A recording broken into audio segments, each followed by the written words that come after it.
The morning light poured gently through the windows of James and Diep's modest home, painting the wooden floor in warm golden hues.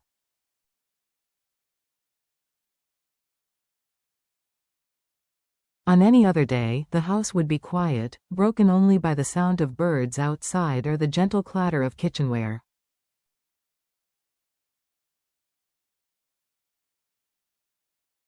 But this day was different. The air inside was charged with both excitement and tenderness, as if the very walls of the house were aware of the milestones unfolding within them.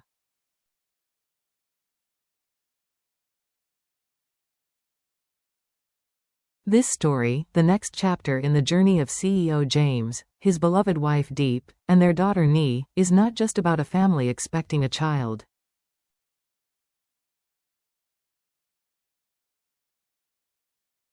It is about how the smallest gestures, a bowl of rice fed tenderly, a pink backpack carried proudly, a banana harvested under the sun, become the anchors of happiness, proof that love is built not only on grand declarations but also on the quiet rhythm of everyday life.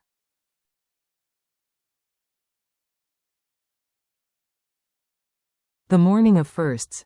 James had woken before dawn, his mind restless with preparation.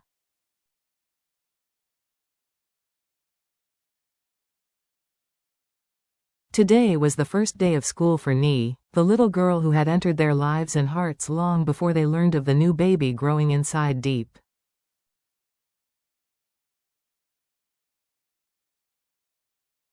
Nee had risen earlier than usual, her large eyes bright with curiosity and nervous joy.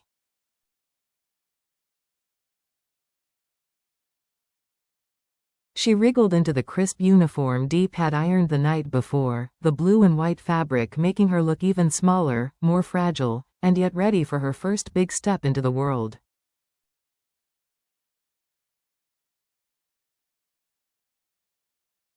On her back bounced a pink backpack, filled with pencils, notebooks, and the dreams her parents had tucked into its pockets.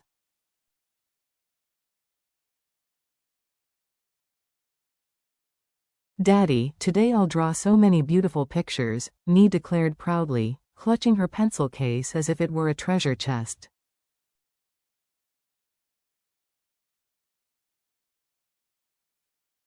James bent down, brushing her hair gently. "I can't wait to see them, sweetheart." His heart swelled, not just with pride, but with the quiet awareness that this moment, her first school day, would never come again.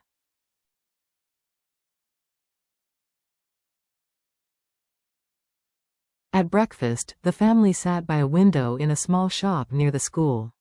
Nee's chatter filled the air as she nibbled on bread and asked her parents questions about friends she hadn't yet met.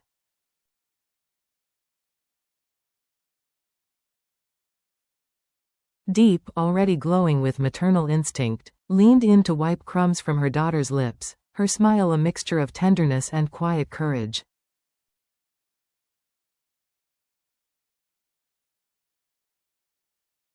The walk to school was both joyful and bittersweet.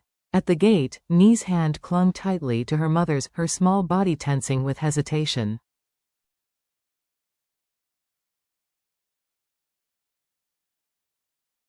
But as the bell rang, she straightened, bowed to her teachers with the dignity of someone much older, and turned back only once, for one last hug.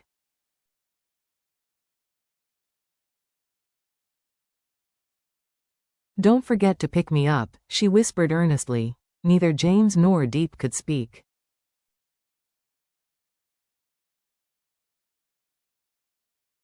They simply held her, each storing away the warmth of her tiny arms, the sound of her voice.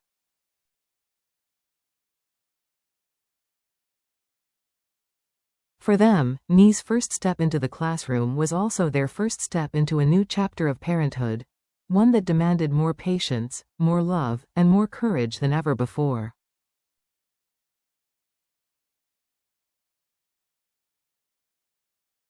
A journey to the hospital. After leaving the school, James steered the car toward the hospital.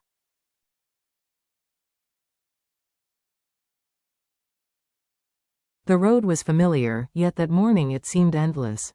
Neither spoke much. Their silence was not empty, but full of questions, of hope, of a nervous anticipation too fragile for words.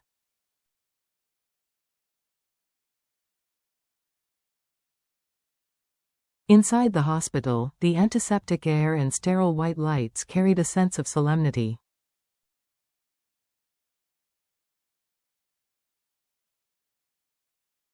Deep's fingers trembled in James's hand as they waited. When her name was called, James accompanied her into the ultrasound room, unwilling to leave her side.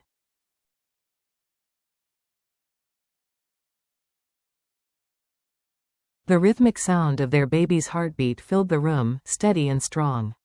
James leaned forward, his eyes wide, as though he could memorize every flicker of the screen.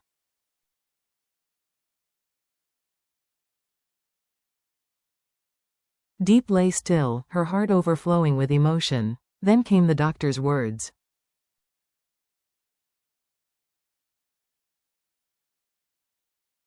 "Congratulations, it's a boy.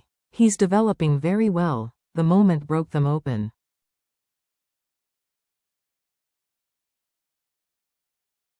Tears of joy streamed down their cheeks as James clasped Deep's hand, holding on as if happiness itself might slip away if he let go.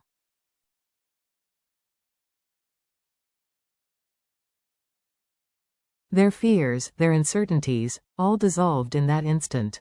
They were not just husband and wife anymore.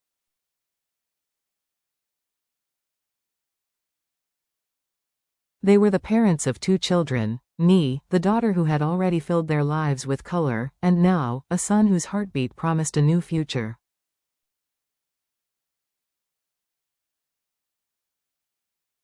A mother's joy. James could not wait. Still in the hospital corridor, he dialed his mother.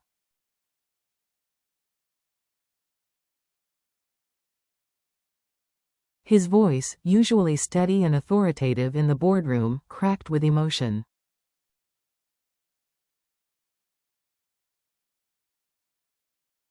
"Mom, it's a boy. Both Deep and the baby are healthy." On the other end, his mother's laughter mixed with tears.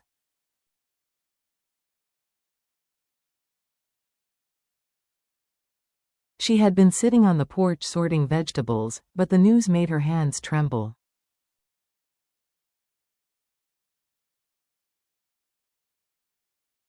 "Heaven has blessed us," she murmured, overwhelmed. "A grandson. And Deep is safe."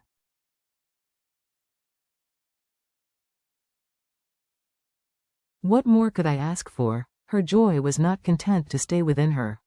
She rushed to the market, carefully choosing chickens, herbs, and milk for her daughter-in-law.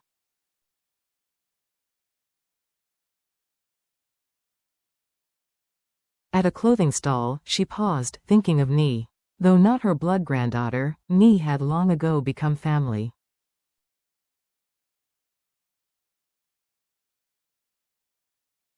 She chose a delicate pink dress and a box of crayons, determined to show the little girl that her place in the family was unshakable.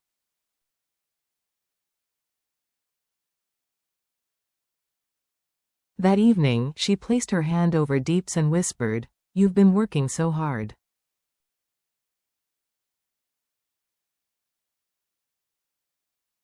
Eat well. Let my grandson grow strong. And remember, Nee is still our princess." Deep, moved beyond words, embraced her mother-in-law tightly.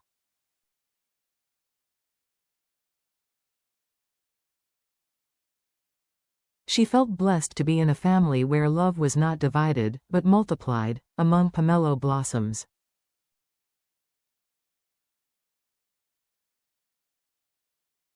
After the hospital, James visited the company's pomelo orchard. The rows of trees stretched endlessly, their branches heavy with fruit.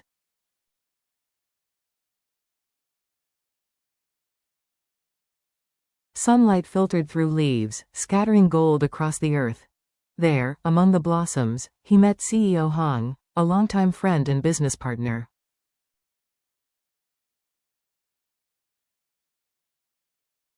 Hung clasped his hand warmly. "James, I heard the news. A son. Congratulations, my friend."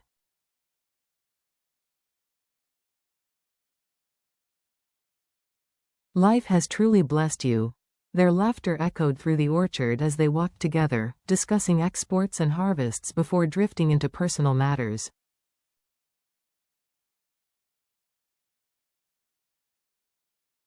James recounted Nee's first day at school, the ultrasound, the joy on Diep's face.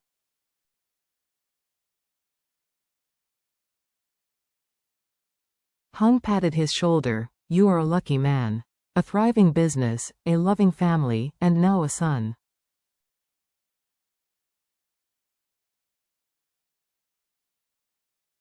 What more could anyone ask for? For James, the orchard that day seemed to mirror his life, fruitful, abundant, full of promise.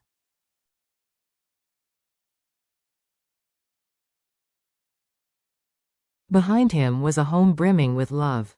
Before him, a business growing steadily.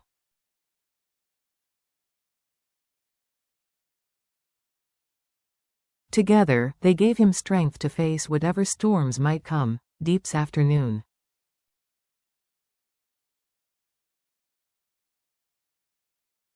Back home, Diep changed into simple clothes and stepped into the backyard.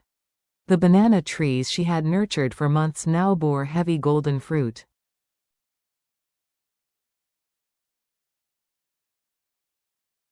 She cut a ripe bunch carefully, pride shimmering in her eyes. She imagined the evening ahead. Nee's laughter as she peeled the bananas, James's smile as he watched them, the quiet glow of a family meal.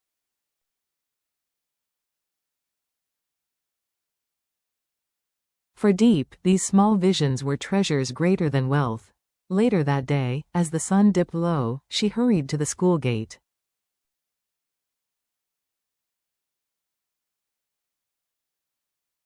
Nee spotted her instantly, running with flushed cheeks and a new notebook in hand.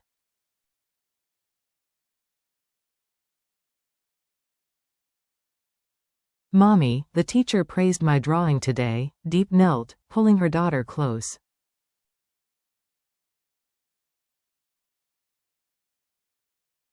The warmth of Nee's small body in her arms made every fatigue vanish. In that moment, she knew, no matter how many challenges lay ahead, love would always make the journey worthwhile.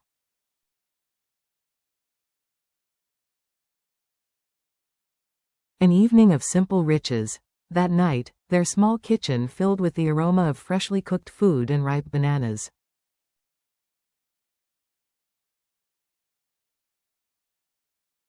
Around the table, Nee chattered about her new friends and her flower drawing, her bright voice filling the room with light.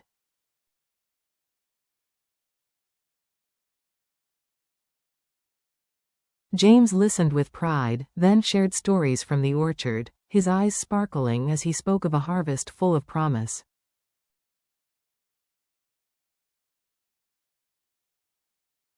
Diep, listening to both, felt her heart overflow. They were not rich. They did not have everything.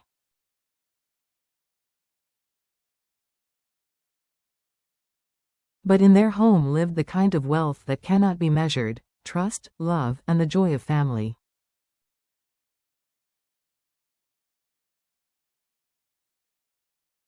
For James, each day ended with renewed purpose. For Diep, every meal was a gift of peace.